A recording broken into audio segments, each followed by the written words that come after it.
साल 2026 दिल्ली का जंतर मंतर, देश के कोने कोने से आए लाखों छात्र आज सड़कों पर हैं। हाथों में डिग्रियां और किताबें होने के बजाय इंसाफ की मांग करती तख्तियां हैं। नीट परीक्षा में हुई धांधली और पेपर लीक के खिलाफ फूटा यह गुस्सा आज एक बड़े आंदोलन का रूप ले चुका है। शिक्षा मंत्री के इस्तीफे की मांग हो रही है और छात्रों पर लाठियां बरसाई जा रही हैं। लेकिन ये लोग यह सोच रहे हैं कि यह महज कुछ छात्रों का गुस्सा है। वो इतिहास को भूल रहे हैं। भारतीय इतिहास गवाह है, जब जब इस देश का छात्र और युवा अपने भविष्य के लिए सड़कों पे उतरा है, तब तब दिल्ली के सबसे मजबूत सिंहासन भी ताश के पत्ते की तरह ढह गए हैं। आज हम इतिहास के क्लिप्स और सबूतों के साथ समझेंगे कि आज जंतर मंतर पर जो हो रहा है उसका इतिहास से क्या संबंध रहा है। इतिहास का पन्ना खुलता है साल 1974 से।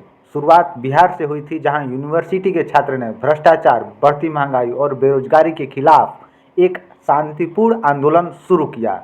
इस आंदोलन को नेतृत्व दिया स्वतंत्रता सेनानी जयप्रकाश नारायण ने।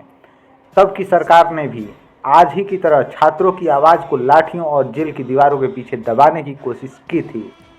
छात्रों के उस आंदोलन से घबराकर तत्कालीन इंदिरा गांधी सरकार ने 1975 में देश में आपातकाल लगा दिया था, यानी कि इमरजेंसी लगा दिया था। हजारों छात्र नेताओं को जेल में डाल दिया गया। लेकिन नतीजा क्या हुआ? जब 1977 में चुनाव हुए तो भारत के इतिहास में पहली बार केंद्र से कांग्रेस की सरकार उखड़ गई और देश में पहली बार गैर कांग्रेसी सरकार बनी थी। आज देश के जितने भी बड़े नेता हैं, वो चाहे नीतीश कुमार हों, लालू प्रसाद यादव हों, वे सभी 1974 के छात्र आंदोलन की देन हैं। दूसरा मोड़ आता है सन 2011 में। इतिहास का दूसरा बड़ा मोड़ आया 2011 में। दिल्ली का यह जंतर मंतर और रामलीला मैदान गवाह बना इंडिया अगेंस्ट करप्शन आंदोलन का। तत्कालीन सरकार के समय हुए घोटालों के खिलाफ देश का युवा और छात्र एक बार फिर सड़कों पर उतर आया और गांधीवादी नेता अन्ना हजारे के नेतृत्व में देश के युवाओं ने ठान लिया था कि भ्रष्टाचार के खिलाफ जन लोकपाल बिल लेकर ही रहेंगे। 2011 के उस आंदोलन ने देश का पूरा राजनीतिक नक्शा ही बदल दिया। उसी आंदोलन की कोख से आम आदमी पार्टी का जन्म हुआ, जिसे दिल्ली की सत्ता संभाली। यही नहीं, उस आंदोलन ने तत्कालीन यूपीए सरकार की साख को पूरी तरह खत्म कर दिया, जिसके कारण 2014 में देश में एक बहुत बड़ा सत्ता परिवर्तन हुआ और भारतीय जनता पार्टी पूर्ण बहुमत के साथ केंद्र में आई। अब इन तीनों वीडियो क्लिप्स को एक साथ देखिए। जब समय बदल गया, साल बदल गए, चेहरे बदल गए, लेकिन एक चीज़ नहीं बदली, वो है सिस्टम का रवैया और छात्रों का संघर्ष। 1974 में छात्र भ्रष्टाचार और बेरोजगारी के खिलाफ था। 2011 में छात्र देश के नेताओं के भ्रष्टाचार के खिलाफ था और आज 2026 में छात्र अपनी शिक्षा, अपनी मेहनत और परीक्षा प्रणाली में हो रहे भ्रष्टाचार और पेपर लीक के खिलाफ है।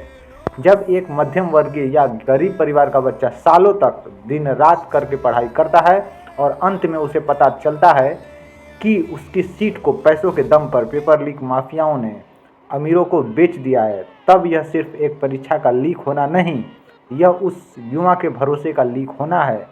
इतिहास गवाह है कि जब जब छात्रों का भरोसा टूटा है, वो सड़कों पर उतरे हैं और जब वो सड़कों पर उतरे हैं तो बदलाव निश्चित होता है। दोस्तों, 1974 और 2011 का इतिहास हमें सिर्फ यह बात सिखाता है कि छात्रों और युवाओं की आवाज़ को कुछ समय के लिए लाठियों से दबाया तो जा सकता है, लेकिन हमेशा के लिए मिटाया नहीं जा सकता।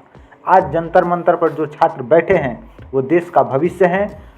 अगर आज हमारा देश अपने डॉक्टरों, अपने भविष्य के इंजीनियर और युवाओं को सड़कों पर बैठकर रोने के लिए मजबूर करेगा तो देश आगे कैसे बढ़ेगा। यह लड़ाई सिर्फ जंतर मंतर पर बैठे उन छात्रों की नहीं है, यह लड़ाई देश के उस हर माता पिता की है जो अपनी गाढ़ी कमाई अपने बच्चे की शिक्षा पर लगाते हैं। इस आंदोलन का भविष्य क्या होगा यह तो वक्त ही बताएगा, लेकिन इतिहास गवाह है कि युवाओं की क्रांति कभी भी खाली नहीं जाती है। इस पूरे मुद्दे पर और पेपर लीक की समस्या पर आपकी क्या राय है, हमें कमेंट बॉक्स में ज़रूर बताएं। अगर आप छात्रों के इस संघर्ष के साथ हैं तो इस ऐतिहासिक विश्लेषण को ज़्यादा से ज़्यादा शेयर करें। धन्यवाद। जय हिंद।